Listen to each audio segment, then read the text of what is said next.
Jonas Hale urged his tired horse up the final jagged ridgeline just as the dying sun bled crimson across the mountain peaks. 6 weeks earlier, he had ridden away from this land to fight a legal battle over property lines in town, leaving behind nothing but a sagging porch, cracked walls, and a well that had gone bone dry. He had fully expected to return to silence, the kind of silence that had always claimed this forgotten corner of the frontier. But something was wrong. Something was different. Even from a distance, Jonas could see white smoke curling from the chimney like a lazy ribbon against the purple sky. Where only brittle, sun-scorched grass had once covered the earth, there were now clean rows of growing vegetables. The stable that had collapsed in on itself long ago now housed 4 horses, well-fed and calm. And drifting across the cool evening air came something that stopped Jonas cold in the saddle, the smell of baking bread, of burning wood, of a house that was no longer hollow. He pulled back on the reins, his jaw tightening. He had locked this place before leaving. No road passed anywhere near it. No trader, traveler, or soul for miles knew this ranch existed. Nobody had any business being here. Jonas dismounted, looped his reins around the fence post, and crossed the porch in 3 heavy steps. The boards groaned beneath his boots. A cold gust rolled through the valley below, sharp and low. Like the land itself was trying to warn him. He reached for the door handle and stopped breathing. There, in the last pale wash of evening light falling across the porch ceiling, he saw them. 4 women, suspended from the rafters by ropes knotted tight around their necks. Their feet swayed inches above the floorboards. Their skirts rippled in the breeze. Their eyes were half open, lips cracked, chests barely moving in shallow, desperate pulls of air. Time stopped. Then Jonas moved. They are alive. Every second matters. His hunting knife was already in his hand before conscious thought caught up with his body. He drove toward the nearest woman, a young blonde girl, her eyes bulging, her fingers clawing uselessly at the rope above her head thrown back in silent agony. The blade sliced through. She dropped hard onto the boards, folding over herself, erupting into a storm of deep, ragged coughing that tore from somewhere raw and primal in her chest. Jonas was already spinning toward the second. She was slight and small-boned, her cheeks marked with dark bruising, her brown hair plastered flat with sweat. She had grown so weak her trembling had nearly stilled. He reached up with one hand to cradle her neck before cutting, guiding her down gently so her head wouldn't crack against the wood. She crumpled against his shoulder, each breath a thread-thin whisper. The third woman was older, silver laced through her brown hair, her skin turned the color of a bruised plum. Her pulse, when Jonas pressed 2 fingers to her throat, was barely a flutter. He lowered her onto her side and listened. Faint, but present. The 4th was the tallest. Broad-shouldered and strong-built, with purple lips and eyes that still held a flicker of awareness. Even now, she was trying to find something to push against with her feet, working instinctively to relieve the pressure crushing her windpipe.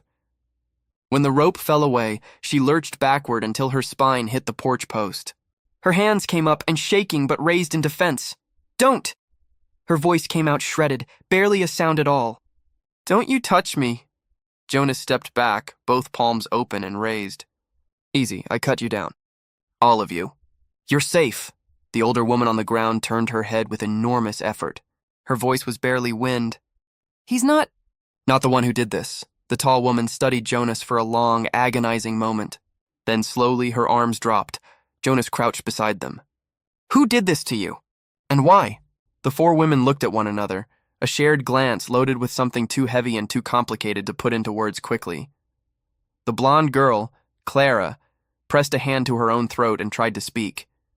Her voice came out like gravel dragged over dry wood. Before the sun came up. 6 of them. No warning, no words. They just came in and strung us up. Jonas gripped his knife tighter. What did they want? The tall one, Rose, exhaled slowly.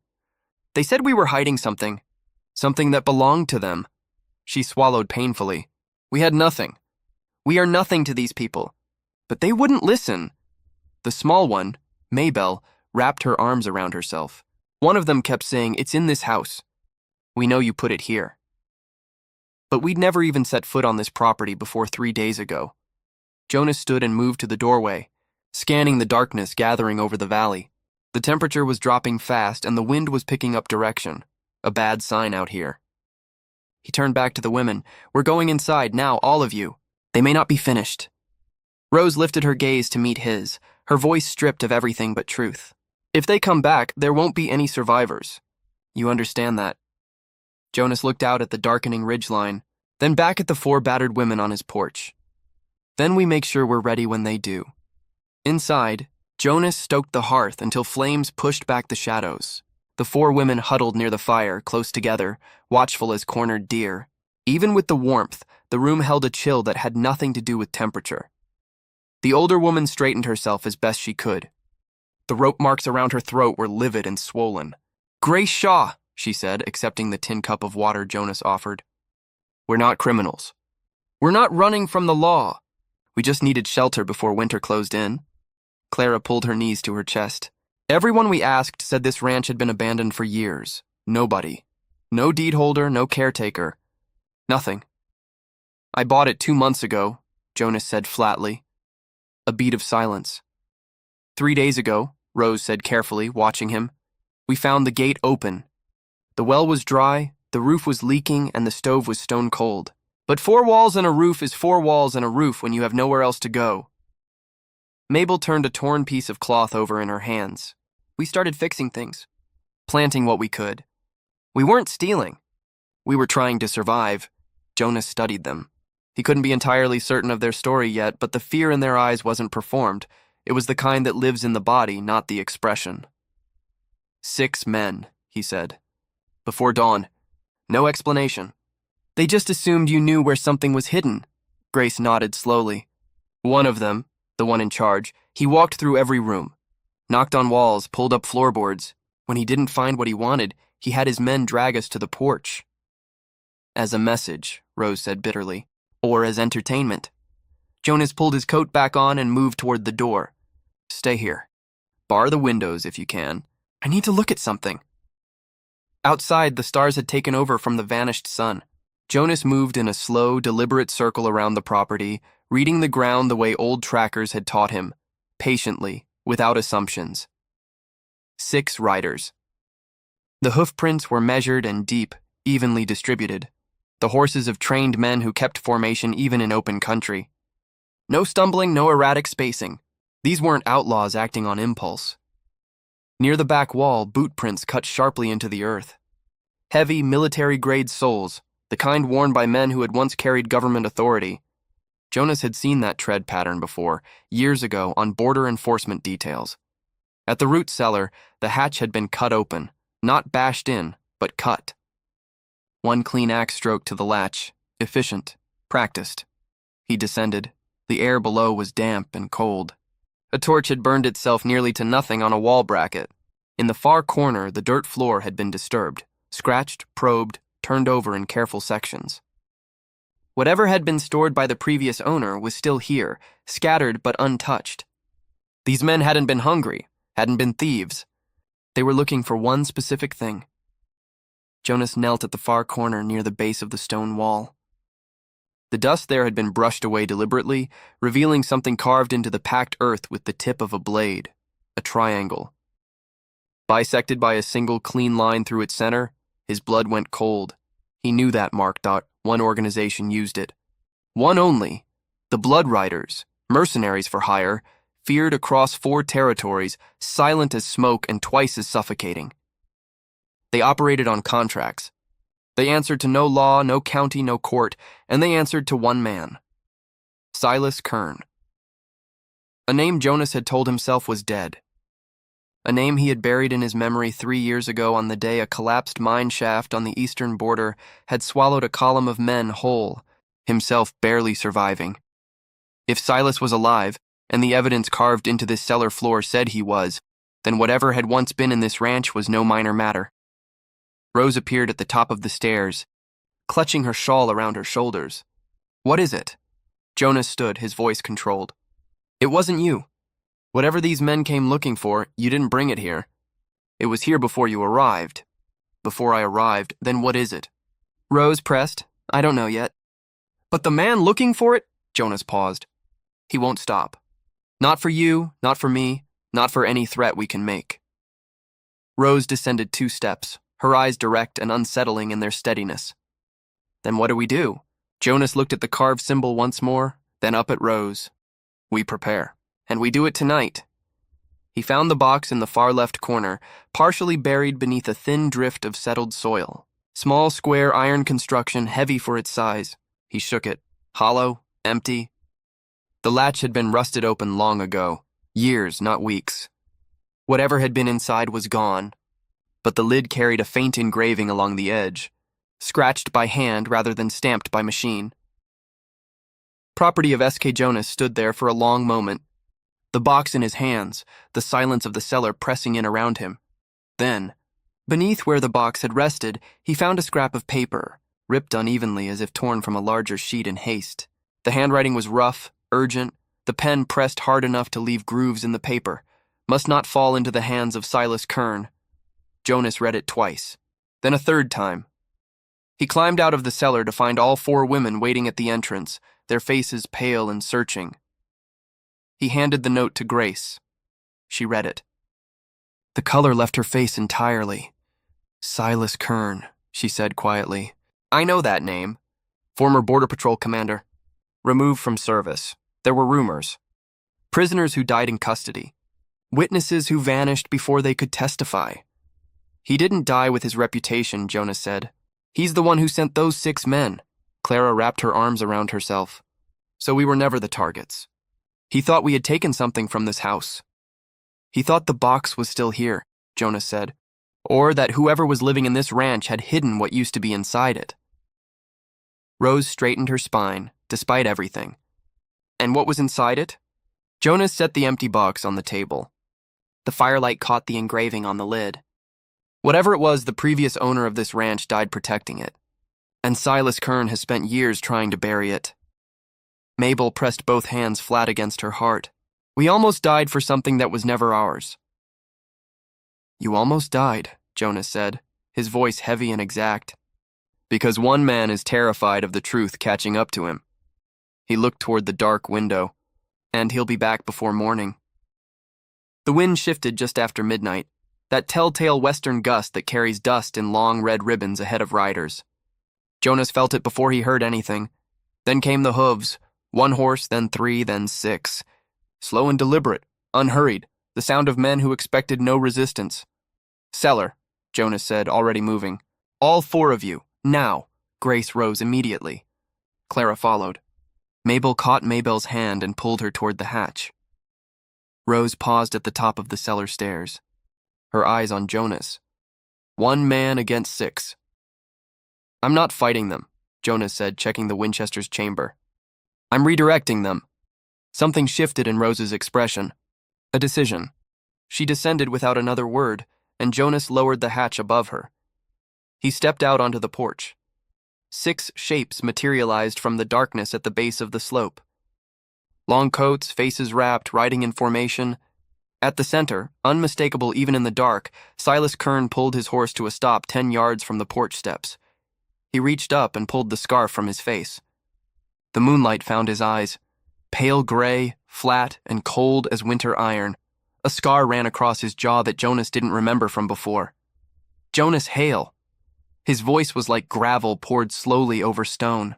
3 years, and this is where you end up. I thought you were dead. Silas, you should have made certain. The mercenary's gaze swept the porch, landing on the noose still swaying from the rafter. He reached out and ran 2 fingers along the rope almost fondly. The women. Where are they? Gone, Jonas said. Left at sundown. Silas smiled, a thin, humorless expression that didn't reach those gray eyes. And the box? Empty, has been for years. Silas was quiet for a moment. One of his men began to dismount. Jonas raised the Winchester. Nobody moves toward this house. Silas tilted his head slowly. I want what was documented in that box, Jonas. Every page, every signature. You know what it proves? That you're a criminal, Jonas said. That you ordered executions. That you accepted bribes to disappear people who knew too much. Silas's smile faded. I want those documents. They're not here. Then you, Silas said quietly, become the problem I need to solve. He stepped off his horse and walked toward the porch stairs. Alone, waving off the man who moved to follow. Pride was always Silas Kern's most reliable weakness. He set his boot on the first step. The porch boards had been coated with a thin layer of horse oil while the women rested. Jonas had worked quietly, methodically, during the hour before the riders appeared. Silas's foot shot sideways the moment his weight transferred. His body tilted hard, his hand grabbing for the post and missing. Jonas came off the porch in the same instant, driving his shoulder into Silas and slamming him face down onto the boards. The cellar hatch burst open. Rose, Grace, Mabel, and Clara, battered, still bruised, rope-marked and exhausted, moved with a focused, quiet fury that Jonas hadn't asked for and hadn't expected. Rose pinned one arm. Mabel dropped her weight across his legs. Clara threw a thick leather strap up from the cellar opening. Grace, with hands that still shook from what had been done to her, pulled the knot tight around Silas's wrists with the grim efficiency of someone who had decided that shaking was something she could do later. Silas screamed. Jonas silenced him with one sharp strike to the jaw. The 6 riders had barely processed what they were seeing. One drew his weapon. Jonas swung the Winchester around, level and steady, aimed through the porch gap at the man's knee. 1 more inch and you walk with a limp for the rest of your life. 3 heartbeats. Then the riders turned their horses and rode fast and hard, back down the slope without a single word between them. The sound of hooves faded into the valley. 5 people stood on a moonlit porch, breathing hard. Silas Kern lay bound beneath the rafters where his ropes had once hung 4 innocent women. Grace sat with tea warming her hands, the cup trembling slightly but held. Clara was wrapped in a wool blanket on the old settee. Mabel had found needle and thread somewhere and was carefully repairing a tear in Rose's sleeve with quiet, focused stitching. Rose sat near the window, checking the darkness every so often. Old instinct. Impossible to set aside completely. Jonas placed the empty iron box in the center of the table. All 4 women looked at it. "He came all this way," Mabel said softly. "For what?" "There's nothing inside." Jonas carefully lifted the lid. In the far corner of the interior, almost invisible, a small scrap of paper clung to the rusted edge. He angled it toward the firelight. It bore a faded stamp. "The seal of the Federal Court of Wyoming." "Documents," Jonas said. "Not gold." "Not a map. Evidence, testimony, signed statements, proof of crimes that powerful men committed and needed to stay buried." He set the scrap down. "The previous owner of this ranch, whoever he was, somehow got hold of that evidence. Maybe he intended to bring it to court. Maybe he was afraid. Either way, Silas found out." Clara's voice was barely a whisper. "And the man who lived here before?" Jonas didn't answer. He didn't need to. Grace pressed her fingers gently over the rope marks still visible on her wrist. "We nearly lost our lives for something we never knew existed." "You nearly lost your lives," Jonas said, "because one guilty man has spent years making sure no truth about him survives." He looked at each of them in turn. "But he's out there tied to a porch post tonight. And come morning, we ride to the federal marshal's office." Rose looked up. "You think the law can hold a man like him?" "The law with evidence can hold anyone." Jonas closed the box. "And what was once in here may not be gone. It may have made it to a courthouse years ago. It may be waiting." The fire settled lower, and the room fell into a silence that was entirely different from the silence of fear. It was the silence of people who had survived something unsurvivable and were only beginning to understand that they had. Grace set down her cup. "We'll leave at first light, Jonas. We've imposed enough." Jonas looked around the room. At the cleaned floors, the stocked shelves, the vegetables growing in neat rows outside, the stable that now held horses where rot had once held court. "No," he said. They all looked at him. "This ranch has been empty long enough. You need land. This land needs people." He looked at the fire. "And I've spent enough nights eating cold beans alone." Clara pressed both hands over her mouth. Mabel set down her needle. Rose turned toward the window so no one would see her face. Grace reached across the table and covered Jonas's hand with both of hers. She didn't speak for a long moment. When she did, her voice was barely sound at all. "Thank you." Jonas turned his gaze to the fire. "Starting tonight," he said, "this is home, for all of us." And so it was. In a land that had always offered more cruelty than kindness, 5 people found each other at the edge of disaster. and built something from the wreckage that none of them had planned and all of them needed. Jonas had not cut those ropes because it was required of him. He had done it because life, however fragile, however threatened, is worth stepping toward rather than away from. And sometimes, in the long, brutal story of the frontier, a single act of courage in the right moment changes the ending entirely. If this story moved you, stay close,